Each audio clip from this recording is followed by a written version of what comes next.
In the closing days of spring training, the Yankees and Orioles used Aaron Judge and Chris Davis, respectively, as leadoff hitters.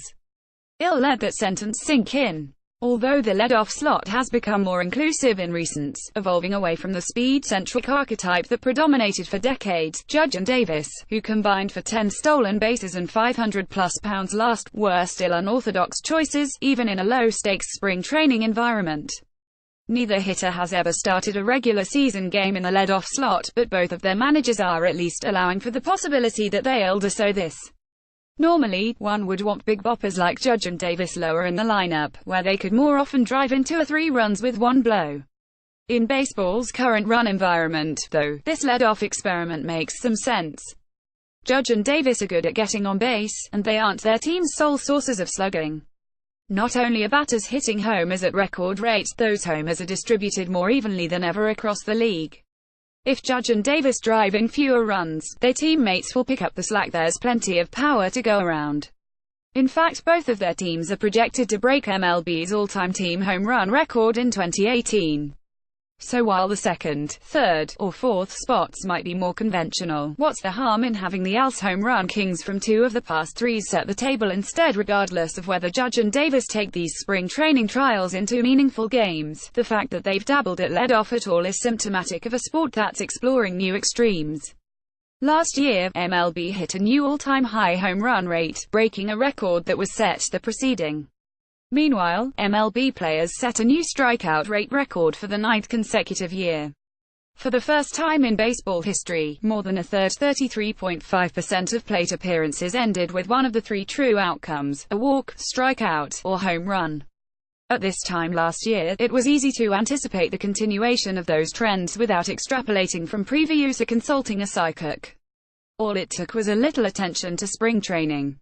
Spring training means well, but it wears out its welcome. The longer it lingers, the more it makes us want to watch baseball that counts, and the greater the risk that it will deprive us of a player and spoiler before it starts. It does, however, have one saving grace: the glimpse it gives us of the to come. As go league-wide spring training stat, so tends to go the rest of the. And based on what we've seen so far, the rest of the league's game is gravitating toward Rangers slugger Joey Gallo, who set the all-time single-season record. Are you starting to sense a pattern here for 3 true outcomes percentage last? To review, although individual players' spring stats are beset by small sample fluctuations, league-wide spring stats and regular season stats are tightly interlinked. The table below lists correlations between spring training and regular season rates for 7 outcome stats from 2006 to 17. The whole span of spring data are available via MLB.com, excluding pitches from the regular season samples wherever possible because pitches don't bat in spring training. Correlations can range from 0 to 1, with 0 representing no relationship and 1 representing a relationship in which the 2 stats move in tandem. Most of these stats are self-explanatory. Of the less familiar, HR contact is the percentage of non-strikeout at-bats that end in homers, while go out, or the ratio of groundouts to air-outs, is the closest we can come to batted ball stats for spring training. Stat correlation K percent 0.98, TTO percent 0.97, BB percent 0.88, go out 0.85, HR contact 0.8, HBP percent 0.68, G 0.63. The correlations among all of these stats are strong, which indicates that we can generally trust spring performance when forecasting what's in store for the. Maybe that's not so surprising. Most of the players who produce those stats are the same, although they stop wearing suspenders once the regular starts. It'll end the suspense. Just like last year, baseball appears to be bound for another record-breaking, in more ways than one. Home runs are why, so let's start there. The graph below displays the spring training and regular season home run rates for each since 2006. Last year's spring home run rate rose only slightly compared to 2016's, but the regular season rate still set a new high. This year's spring home run rate is easily the highest in our 13-season sample, and the increase relative to last year is almost as large as the one from spring 2015 to spring 2016, when speculation about a juice ball began.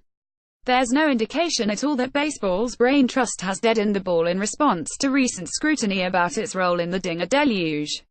Over the past 12 springs, the regular season home run rate has been 12.2% higher, on average, than the spring rate. If the difference holds this, the regular season home run rate for non-pitchers would rise to 5.2% of non-strikeout at-bats, eclipsing last year's 5.0%. It's not guaranteed that there will be more homers hit in 2018 than last year's total of 6,105 because there have been years when the spring rate rose without a corresponding climb in the regular season rate. Given the magnitude of the increase this spring, though, it seems likely that the league will surpass 6,106 barring a significant change to the ball or in players' approach. Speaking of players' approach, while it's possible that the ball is continuing to shape-shift in ways that would make it fly farther, the ongoing increase in home run rate almost certainly stems in part from hitters' attempts to tailor their swings to the ball's more fly-ball-friendly behavior. More and more converts are flocking to the banner of the air ball revolution, adopting steeper swing planes in pursuit of loftier launch angles. Even historically inept hitter Jeff Mathis is getting in on the act. Although the evidence for league-wide shifts in batted ball direction is easier to trust when the source is StatCast, as opposed to comparatively imprecise stringers sitting in press boxes, this spring's recorded ratio of groundouts to airouts is at its lowest ebb since 2007, suggesting that players may be hitting more liners and flies for every ground ball. The combination of uppercut-oriented swings and hitters who are ing as hard as they can is a recipe for more strikeouts. Sure enough, the percentage of plate appearances that conclude with Ks is continuing its seemingly inexorable ascent. As pitchers stay away from the zone and try to trick hitters into chasing, walk rate has rebounded, too. This year, the spring training walk rate has reached its highest level since 2009. Add all of those homers, strikeouts, and walks together, and we get the highest TTO rate yet, inching ahead of where last stood during the regular. Although hit by pitches technically aren't a true outcome, the spring plunk rate has also attained its highest level on record, perhaps reflecting pitchers' willingness to throw inside in an effort to avoid the most home run-prone parts of the plate which, when paired with ever-rising pitch speeds, could endanger hitters' heads. Balls put in play are retreating on all fronts. Despite all of the upheaval in the individual components of offense, spring scoring is almost unchanged from last year. We're not necessarily heading for a much higher scoring game, but we are heading for one where less and less of the scoring results from balls that don't fly over the fence. Oddly, Gallo himself is bucking both the walk and K rate trends, drawing only 4 free passes and striking out only 11 times in 59 spring plate appearances. He has homered 5 times. But his league mates are more than making up for his atypical TTO rate. Dingers, walks, and whiffs aren't necessarily an existential threat to the sport. The game never stays the same from 2, and the brand of baseball that appeals to each spectator is a matter of personal preference. There could come a point at which everyone agrees that the lack of balls in play has made baseball boring, but MLB could take steps to counteract any one of these threats in time to avert disaster. On the eve of opening day, it seems safe to say this: if the homers and strikeouts that suffused recents weren't your taste, baseball in 2018 will be even more bitter. That said, if Rob Manfred is right when he insists that most fans love long balls and Ks, MLB is about to be a bigger hit than ever.